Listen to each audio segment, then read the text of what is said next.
Wednesday, April 13. The Principles of the Kingdom.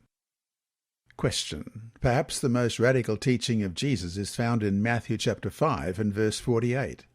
Read the text. How are we, especially as sinners, supposed to do that? Of all the teachings in the Sermon on the Mount, this has to be the one of the most amazing, the most extreme. To be as perfect as your Father in heaven? What does that mean?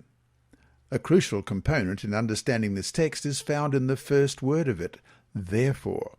That is, it implies a conclusion, an inference from what came before. What did come before? Well, that brings us to our next question. Read Matthew chapter 5, verses 43 to 47.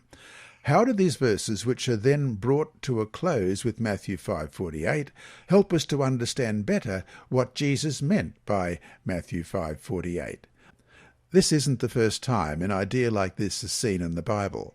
Way back in the book of Leviticus, in chapter 19, verse 2, the Lord says to his people, "You shall be holy, for I, the Lord your God, am holy." In Luke 6:36, Jesus said, "Therefore be merciful, just as your Father also is merciful."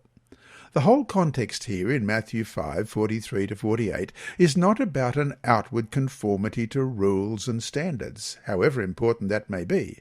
Instead, the whole focus on this section deals with loving people, not just those whom anyone could love, but those whom by the world's standards we would not generally love. Again, this is about the standards of God's kingdom, not man's. The important thing to remember here is that God does not ask of us anything that he cannot accomplish in us. If left to ourselves, if dominated by our sinful and selfish hearts, who would love their enemies? That's not how the world works.